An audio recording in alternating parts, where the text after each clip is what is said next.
अगर आप लोग भी एक वर्किंग प्रोफेशनल है और अगर आपके भी रेज्यूमे में 1 या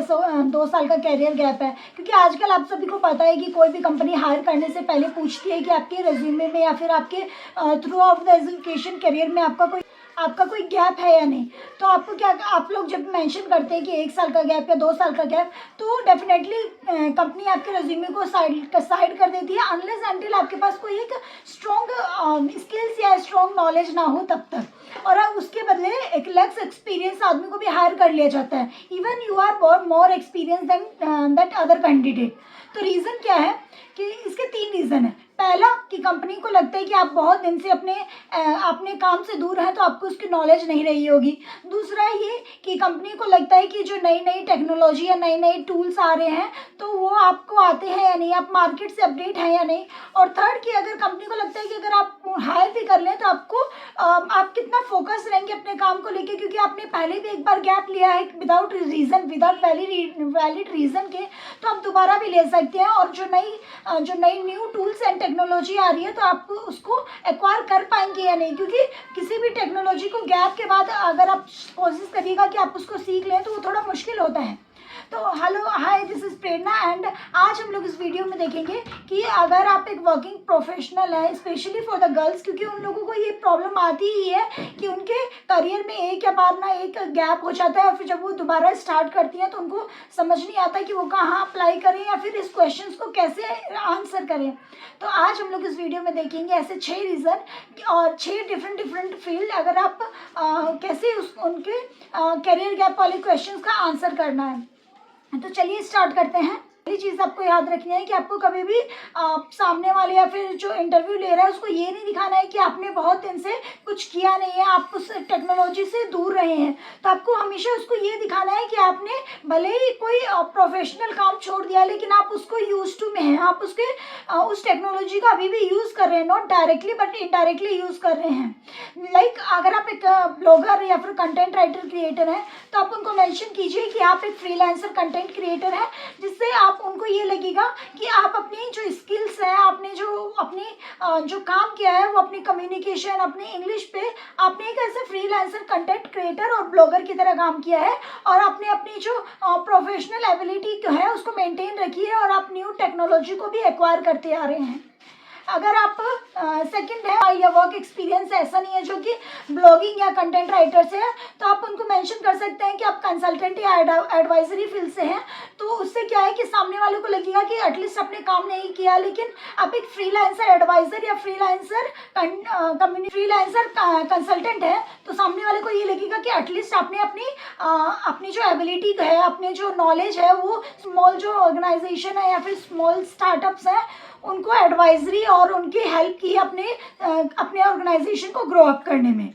अगर आप ग्राफिक डिज़ाइनर या फिर वीडियो एडिटर है और आपने अचानक से अपना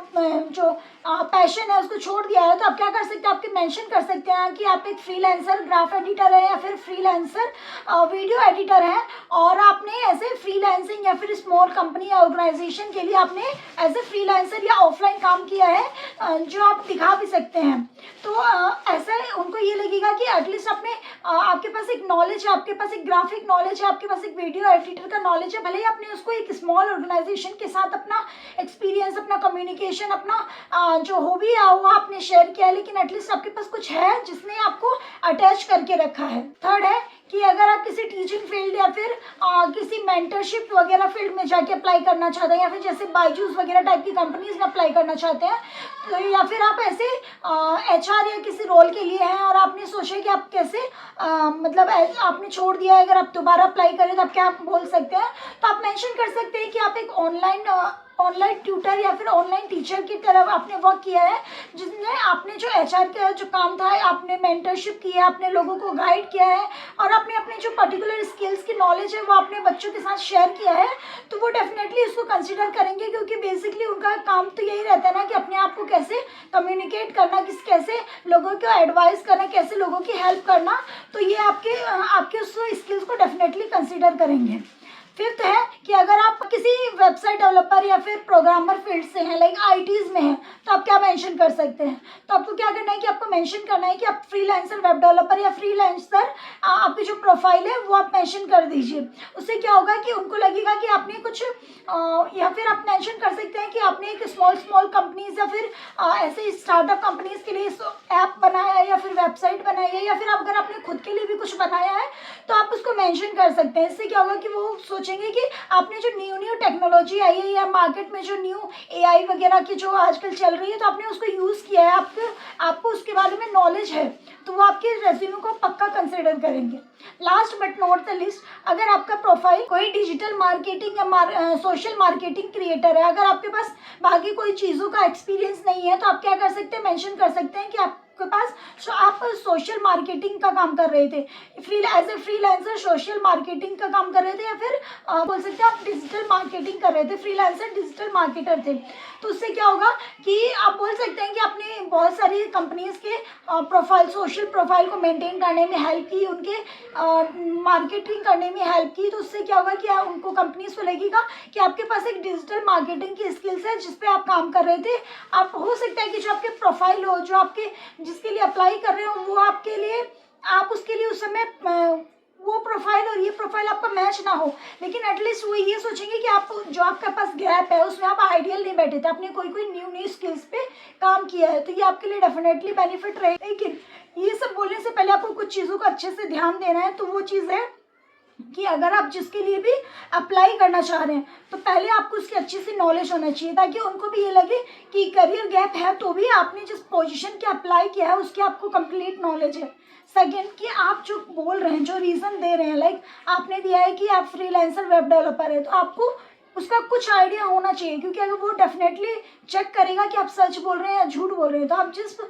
जिस रीज़न दे रहे हैं, जो रीज़न देने की कोशिश कर रहे हैं, तो उसके पास भी उसका भी आपको एक बेसिक आइडिया होना चाहिए, उसका बेसिक नॉलेज होना चाहिए, ताकि इंटरव्यू अगर एक दो क्वेश्चन पूछे तो आप उसमें कहीं फंसे नहीं, आप उसका